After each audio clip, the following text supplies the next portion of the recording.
Hey everyone, this is episode 86 of the Daily Bespoke Edge. Today's topic is about wearing a blazer to the office when no one else does. When you would literally be the first guy to do it.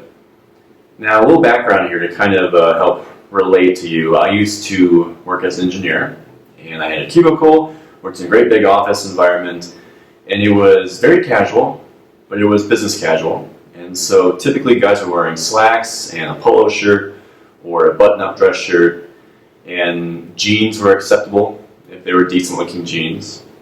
I think I knew two people that ever wore a necktie consistently, and I think I knew one person, if memory serves, that ever wore a sport coat. So you can imagine that if you were to be that person to kind of step out of that status quo and dress up a little bit, at least in my company where I used to be, people kind of noticed that, and there'd be a little gossip, a little criticism maybe. And that's just kind of the way a lot of office environments are. So if you're the kind of person that wants to dress a little bit better, you want to start wearing a blazer or maybe a sport coat, and you know it's going to be a little bit attention grabbing in your particular environment, but you want to do it anyway, it's important to you. Well, I have a few tips I think will help kind of ease that transition into you becoming a guy that just always wears a blazer. And a couple of these things are very, very practical. Well, they all are, I think. And I think if you adopt just one of these rules, you'll find that wearing a blazer to the office is not nearly as intimidating as you might think it is. And at the end of the day, if it makes you happy and it's important to you to dress better, then you should. You shouldn't worry about what other people are thinking about you, for instance. So, first thing, let's say, again, your office, no one wears a blazer. And that first day that you put one on and walk in the front door at 8 a.m., for instance, people are going to say, you have a job interview? Or are you, what's going on today? And there's a handful of things you can do to kind of ease that transition. So, first thing, pick kind of a conservative color. So, blazers, if you recall from an earlier episode, are relatively semi-formal. So, you might kind of start thinking more about a sport coat. Because what I want you to consider is to wear kind of an earth tone. So this is very dressed up. This is a dark jacket. It's really the only blazer-esque type jacket that I own. That's why I'm wearing it. But if you can find a blazer that's kind of a light, I don't quite want to say light gray, because again, we're kind of getting into a sport coat realm, but more of an earth tone. So forget about blazer, that word, for the time being, and think more about picking some kind of earth tone in your jacket. So your browns, your grays, your charcoal, something that's not too distracting, not too attention-grabbing, and certainly not kind of a fashion-forward sport coat, like not a plaid, certainly not a stripe, but something that's just kind of, a little bit basic. So that conservative jacket would look great with just a very conservative shirt, just like a white shirt or something solid, not stripes or checks or anything. For lack of a better word, kind of boring, to be honest, because you're easing into this, right?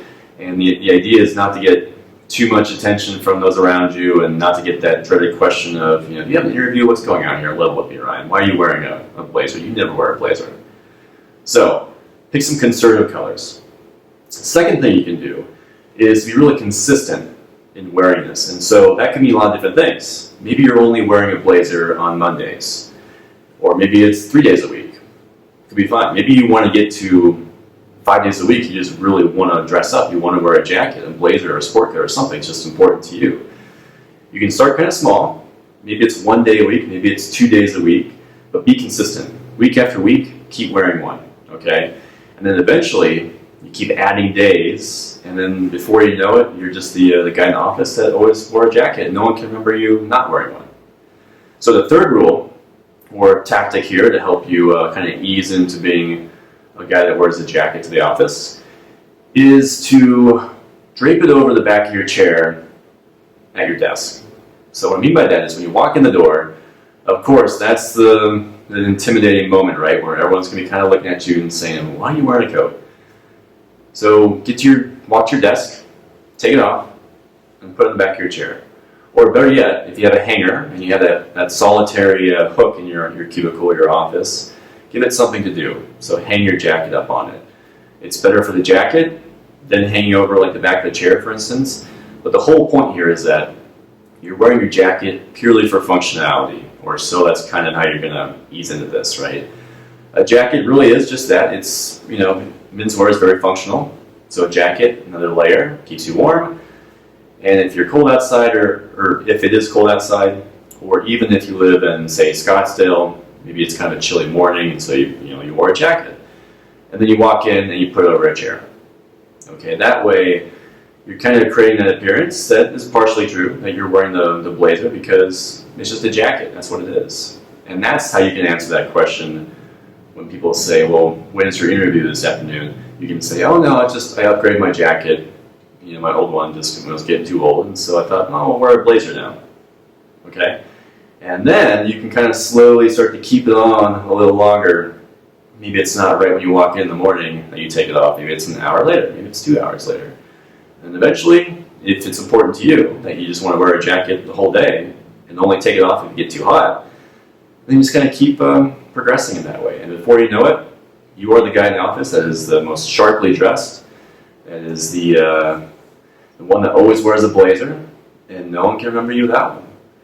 So those are 3 different techniques, kind of going conservative and being consistent, and then taking your jacket and putting it over the back of your chair, your desk.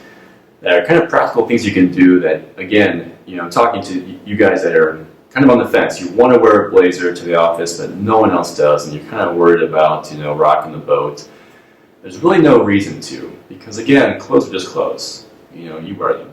And yes, people might kind of say a few things and crack a few jokes, but that stuff only lasts for so long. And I think, personally, that they wish they could be as well-dressed as you. So, who knows? You could set a really good example, and before you know it, maybe the person a couple rows down is starting to dress a little nicer as well. You could start kind of a trend, who knows? So, does that help?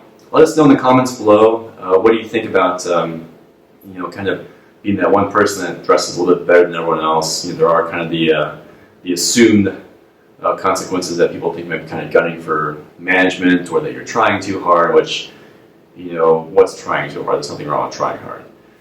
But you certainly aren't trying to, create something that you're not just by putting on clothes, right? It's just dressing nice, and it's fun. So let me know what you think, and don't forget to subscribe. We will be back with another topic another day. If you have questions, let us know. We love reading all the feedback we get and making new videos out of it. All right, thanks for your attention, guys.